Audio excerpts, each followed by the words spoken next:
Okay, so this is the Dave and John show, but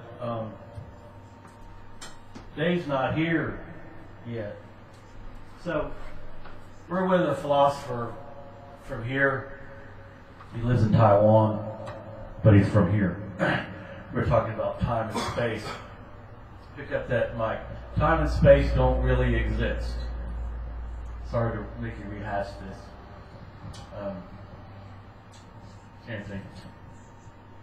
The past is already, the future, the myth of the future has already happened. Confirm, validate, yes. The past has already happened. The present doesn't really exist. Would you care to expound on that? The past already happened. The future is not happened yet. The future you were backwards. The future has happened. Happened.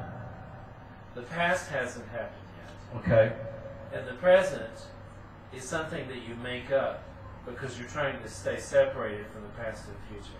You're trying to stay separated from the past and the future, and it is like you say a bottle, the water in it.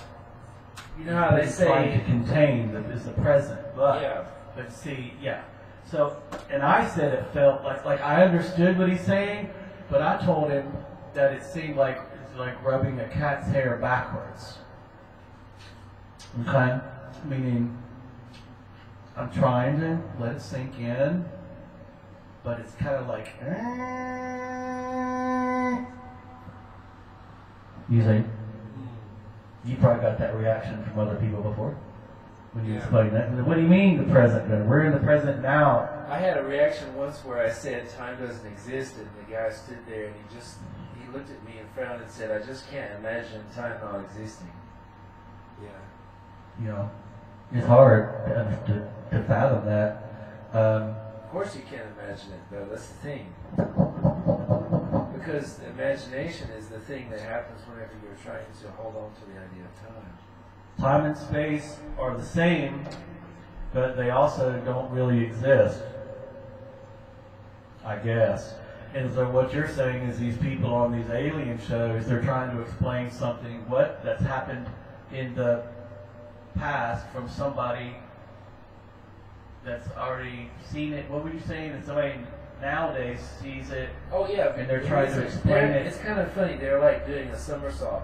They're trying to explain why someone 1,000 years ago used something that was supposedly only recently discovered.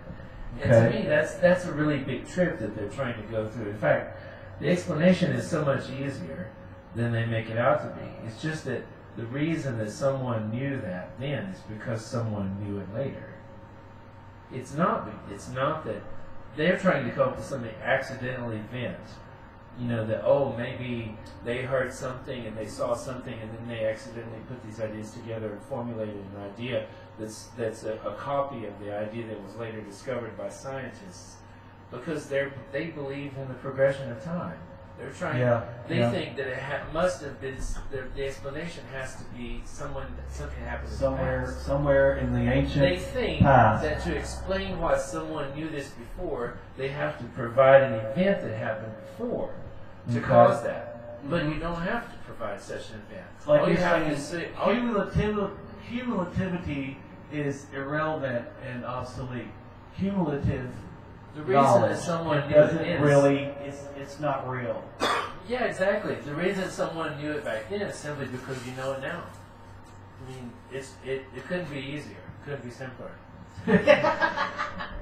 Well, in fact, whatever it is that you know now, say that. Whatever it is that you know now, whatever you perceive now, there are people that are perceiving the same thing thousands of years ago, and they're perceiving it through your eyes, and that's why they know it. Like that, what I said, like the collective consciousness, and somebody discovers something at the same time, somebody else discovers the same thing on the other side of the world, and the other two people have never met. It's like we're all psychically connecting through the illusion of time and space. Is that what you're trying to say? The perception is the same. The moment of perception is the same. It's like if you can imagine, you're looking at this bottle, and there's a perceptual event happening where your mind is registering the bottle. Exactly the same perceptual event is also happening in another mind 1,000 years ago, and they're seeing the same bottle. They're seeing that bottle. They're not seeing 1,000 years ago version of that bottle. They're seeing exactly that bottle.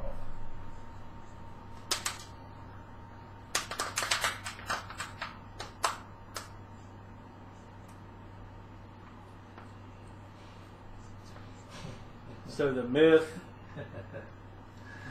of the future has already happened, and we're picking up on that too, right? Now, is that what you're saying? Yeah. We're picking up on that somehow. So these really strange things where you have people saying things that are 10,000-year-old traditions that sound exactly like what astronomers discovered, in modern times. Well, there's nothing mysterious about that at all.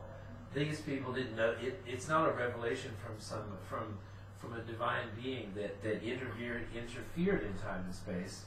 It's rather that their mind is simply perceiving through the mind of the astronomer that lived later.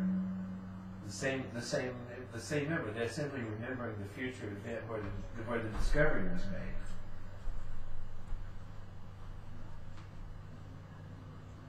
So memory in the human consciousness is relevant in this time and space that don't really exist.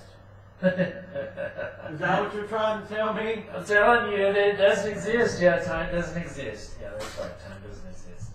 Anything you can remember, anything that's going to happen later, you can remember. But if you just put your mind in the right place. But time travel is possible, vaguely possible, but at the same time doesn't really exist. Is that what you're trying to tell me?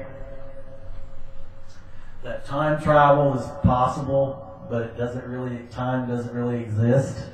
Well, so-called time travel is a bit of a misnomer, Uh-huh. All it is it's not really traveling, Uh-huh. You're not really going somewhere. Wow. So you could say You're just bending into another reality. Or you're recalling the one that's already there. Or you're recalling one from somewhere else Or you're that's already there. Well, the reasons you can't see those things is because that's really the real mystery is not how do you get there. The mystery is why it is that we're not already there. To me, the big mystery is why is it that our minds are not always already living in all times and places? I mean, what it is about our minds that makes it capable of blocking that out. To me, that's the mystery. So I think in the opposite direction.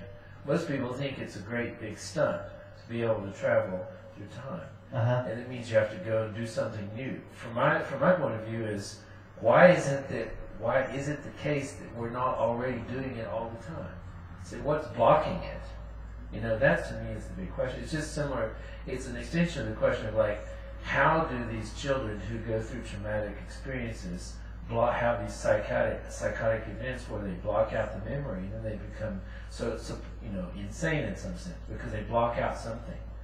Well, we're all blocking out all kinds of things. We're blocking out infinite times and timelines at all times. We're constantly making ourselves small. And sometimes we go back to other events that we blocked out and then we come back and we block out other things. Because we can't always think about everything that's ever happened to us all at the same time, because or else we'd go crazy or die. Or rather, we'd be less crazy. Maybe we'd be less crazy. So we choose, in a sense, what we think about. If we were living in more times and places, we might be less crazy.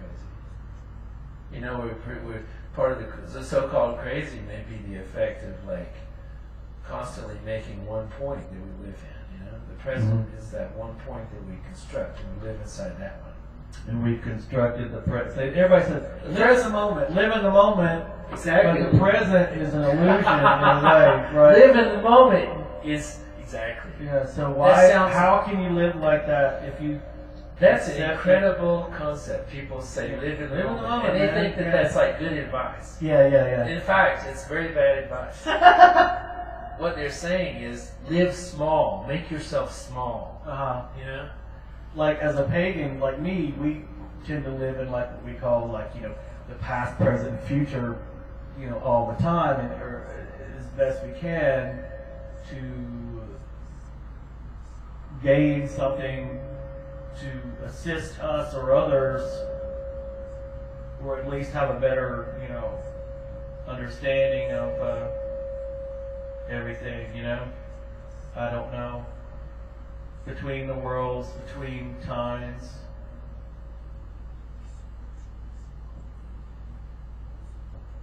yeah, all over. Yeah. What the fuck does it mean to live in the present? To me, that's really a big mystery. We're in the present right now, right now. And then we go back and watch this video, and it's like, okay, they're talking about the present, but they recorded that like a week ago or something, But to us, this is like really happening in real time. But it also, at the same time, what we're doing now really hasn't even really happened yet. Especially according to what other people will eventually It's already happened. discover. I think it hasn't happened yet. Yeah. The stuff we're doing now hasn't really happened. Right, yeah, because what people have learned here in this, like Iraq right here, in ancient Iraq, you said, is because of what we're doing now, and somehow they're picking up on it now. So you think Doing the now. stuff that we're doing now hasn't really happened yet? It's already happening. What we're doing, some of the stuff that we're doing now hasn't happened. People will pick up on it thousands of years from now. Mm-hmm. Right? I know the reason you think that is because there is this idea that until you have the experience, that you couldn't say that something occurred until you have the experience. Or the technology, There's this or something, right? Or a way to experience it. This is a Western idea, this Western philosophical idea that people have in the West, that something doesn't, you can't really say that something exists until you experience it. But that's like a total reversal of the truth. Right. The truth is that it already exists before you experience it. The fact that you experience it only is a confirmation for you. It has nothing to do with reality. The fact that you experience it or not, it doesn't affect the reality. But there's this Western idea that until you experience it, you can't say that it's real. So there's a kind of conflation between reality and experience. It's called empiricism. That's Reality and experience. Yeah, the idea, and so that's where you Empiricism. get empiricism. And Empiricism. that kind of thinking style is what leads to the idea that time is real, because they have to assume that time is real in order to assume that reality is only there when you can confirm it. So when I say, hey, I strive to live mythically, because of my magical practices, or my pagan practices, which are ancient or old ways in nature, in practice, in theory, I'm experiencing something from the past and bringing it to the present. There's a bubble. There's a bubble. A lot of people aren't doing it as much. Whenever you bring that experience to the table, it's like adding another bubble to the universe. The reality, it was already there. The future was already there. But whenever you experience it and you make it yourself, that's like adding another layer, to the world. It's like now you can say, now we have, James Bubble A, which has been added,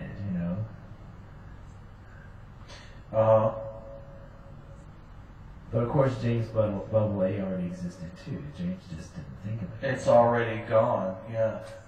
I think I'm living mythically now in this futuristic present or whatever, but it's actually already gone. Like I'm already dead, in a certain light.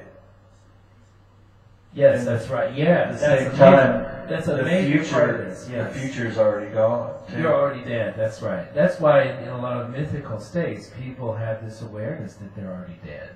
In fact, they're right. Right. It's a grasp of truth. They suddenly grasp the truth. And this Western thought is like everything has to be tangible. Everybody has to have like a concrete, tangible thing. Okay, I'm going to the store. I'm getting a flower pot today at this time.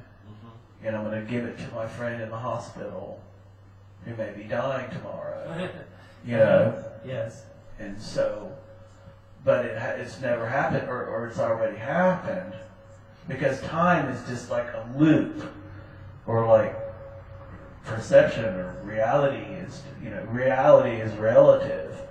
And I told that to my brother over the holidays one time. I told him that reality is just relative. And he said, I hope reality isn't relative, because of that Western thought of, the tangibility. What do you think you meant? But I don't know what I meant exactly. What did he mean? He just wants everything taken. But at the same time, he's the one who went over to the Far East. So, I mean, him of all people should have understood, maybe. Yeah, exactly. But, I don't know why I made it. The idea. I said something like in respect of reality is relative, and it was almost a scared reaction, like rubbing the cat's hair backwards type of thing. Yeah. So why do you think he reacted? First of all, why do you think I even said that? I mean, is there something in my life that brought me to that conclusion that reality is basically relative, like our perception, meaning like our perception of it, like you meant the time and space thing. Yeah. See, is that insane for me to say that? Not at all. And reality actually, is relative. Okay. Maybe he was reacting to the energy of what you said more than what you said. It's possible that he read some energy in your statement. Like there could have been some energy that was leading you to say it at that moment, and he was uncomfortable with that. No, sure, yeah. Which is okay. Because it's okay to stuff up. People think, it's such a bad thing to feel bad or to cry or to feel anxious or to feel scared or whatever. But it's a very normal thing. People fight that, and all these weird occult, sects, they strive to be strong or to have these disciplines where they shut out certain things, maybe because they think it might be a weakness or whatever. And I see that point to some degree. However, if we don't experience everything, we're not experiencing anything, I guess. I mean, if I take this knife and cut myself with it, that's pretty dumb, But if I cut myself by accident and feel bad and feel physical pain, but then feel guilty about it, then there's something wrong about it, If I get hurt and get up and are ashamed that I'm hurt, I don't know, maybe that's a bad example. In other words, live life to the fullest. Live in the moment. Yeah, what the hell is that? What does that mean? We're back to the live in the moment thing, What the fuck does that mean? I don't know. I don't know. Because I guess it means, people when go you're to a lot of trouble. in AA meetings, they say if you live one leg in the past and one leg in the future, what are you doing? You're pissing on the present. I guess when they say live in the moment, what they're really saying is live in the past and future. Yeah, or live life to the fullest. Your mind is in all dimensions. So the fullest would be a fourth of all three of those dimensions, with a fourth on the side. the wild card. You know. Why did you talk about cutting yourself with this knife? What's interesting about that? I don't know. What's interesting about cutting yourself with this knife? The skin dude. What is it about cutting yourself?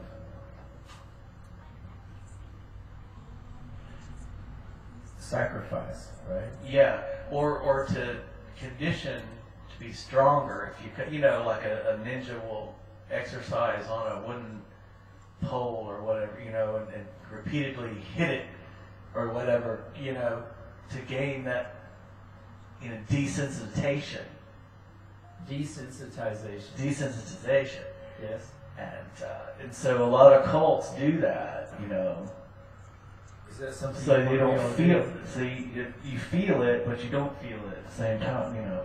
I'm kind of like both. I'm in the discipline of, like, you know, the Morrigan, you know, the try to live kind of Spartan or, you know, militantly, but, you know, simply, you know, have a discipline, be able to sleep in a tent with just a blanket and a pillow and that's it, or just a blanket, you know, and get up in the morning and run off. You know, that there's power in that, you know. Power. But at the same time, you want to be able to feel things and be sensitive and you know, live a comfortable life and be scared of sharp objects at the same time, you know. So it's a fine line when you're a pagan living mythically. You have to keep all that in all that in perspective, where you know, you want some disciplines. You want that in your life, but at the same time, you want some of that heathen stuff too. And I think that's a big Morrigan energy. It's kind of both. You have a heathen type of cushy thing going on, but at the same time, you're ready. You know, you're ready to pick up the staff and have at it. You know, just dressed in your underwear, nothing fancy. You know, so that's a strength, I think, you know. So that's why I chose the skin do or the knife there, you know, just as an example. Cutting yourself or whatever. You know, actually, that's interesting. You know, the Stoic idea of, like, being able to, it's a projection into the future. You say at any moment you could be able to do so and so, so you're always prepared for a certain type of, in a sense, this is like, it does construct time. You know, Stoicism, it brings time into existence. It creates time through alchemy. It takes something that would have otherwise been like traveling backwards into the past, that it turns it around into constructing where you're moving forward into the future. And time is like the way Stoics set it up is like the idea that no matter what happens, you'll always be able to do this. You'll always be the same thing. Yeah. It's a bit like Atlas, standing firm. Oh, yeah. Yeah. So Stoicism is another source in history, in Western history. It's another source by which people created time. They made time be a thing that exists, you know, because you're always going into this. You're always like time exists in our minds to the extent that we construct our minds so that if we feel like we're always just moving into an unknown, you know, Like in a linear, like straight line things direction. are going forward and there's like unknown things happening, wind blowing in the face, but we're always just moving forward into those events, you know. That's when you feel time feels real. Time feels real whenever you're like strong and firm like a stoic man and you're facing the wind, you know, and off into the distance, you know. That's when time feels real. Stoicism kind of It's slows motion. It's one way of doing I don't it. know. Yeah. Stoicism. This is very young. Now you're getting into some Jungian stuff, almost, or I don't know, maybe not, but it just kind of reminded me of something I don't know. Nietzsche used the word forgetting. Nietzsche did. Yeah, there are some aspects of Western experience by which we continually forget the fact that we already knew if you're in a state of already knowing, it's like the mystic who sees beyond time, who realizes that everything that's happening has already happened.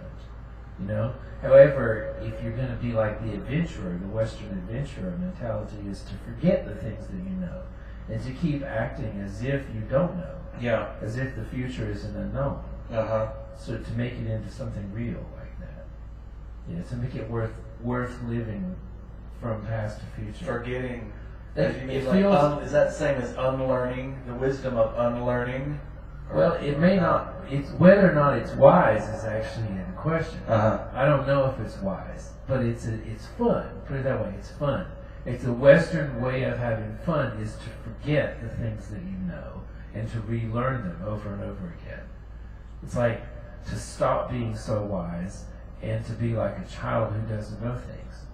You know what I mean? That's Run like off and do it again. run off and do it again. Yeah. Or a similar, or a very similar thing. Yeah. Yeah. So if you were in Or a similarity. if you're in a mystic state where of non-dual awareness and you're remembering the future, in that state of mind, there's nothing really fun about time. You know, time is just kind of like indulgence. It's like it's not even indulgence. It's like it doesn't exist at all. It's not on the map anywhere. There's no time at all.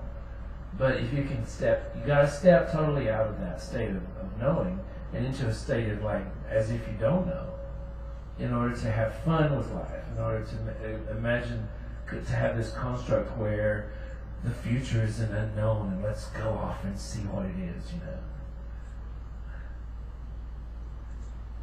Yeah. It's like making an Easter egg hunt out of things, you know. Yeah. It's like a perpetual D&D game. It's like you can have a universe where you already know where all the eggs are, or you can have a universe where you don't know, and then you can have an Easter egg hunt. You know? And then that goes into the thing where you're around people that some people want it that way, and then some people want it the other way, and that's where the it's like compromises have to be, or That's a funny lack thing, too, is thereof. like- Yeah. That's an interesting way to look at like all the societies in the world. One way you look at it is that they're like a bunch of like kids groups who are like saying, "Hey, stop it. This is our game. You find another game." Yeah. You know? You come in and you're someone who knows too much, and it's like, we don't like you because you know too much already.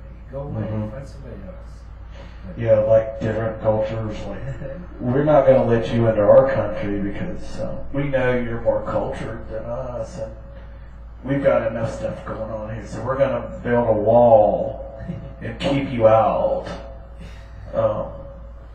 We're not going to give you the benefit of the doubt or anything. See how you're going to be. We're just going to screen everybody. And even the people that make it through the test, we can still deny you, or we can separate your children from you, or whatever. Because you're on our playground, and this is our kickball, and you're trying to play with our kickball.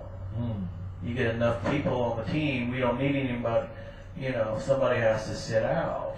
And a lot of that is that overpopulation in time and space, and through time creates population.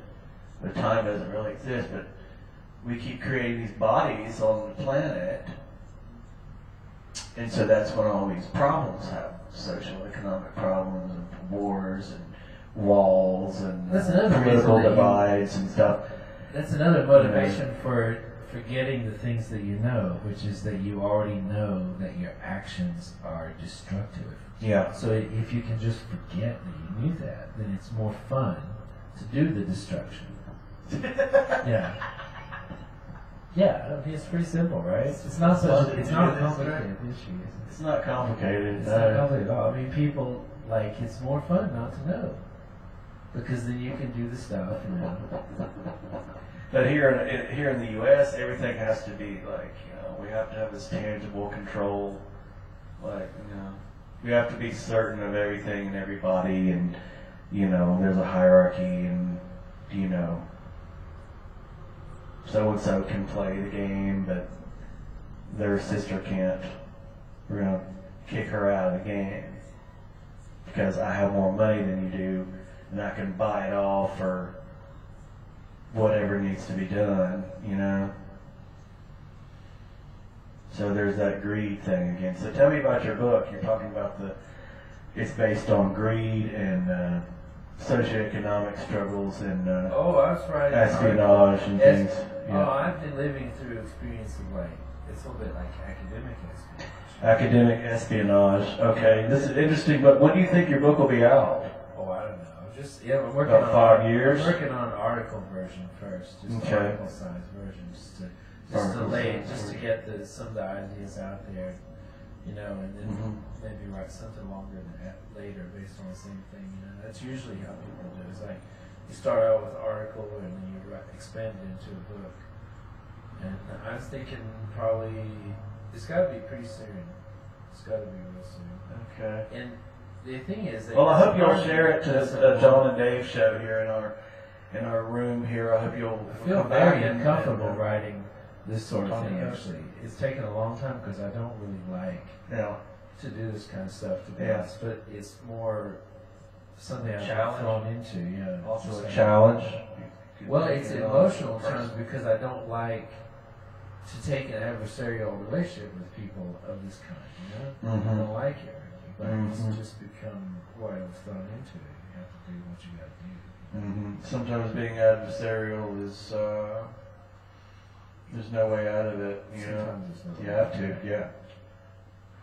Well, that's great. Well, thank you so much, Anthony, for sharing all this with us, and I hope you'll come back and talk more about this new article, science article, and possibility for the book, and hope you'll come back to our show and share some of your thoughts and maybe some of your paper. By then, maybe, because we'd like to have it on tape. We could. I could do that. Yeah. Okay. Pretty soon, actually. All right. Well, Dave may be coming by the studio. We don't know, but we're going to have to end the show now. Sayonara. Thank you.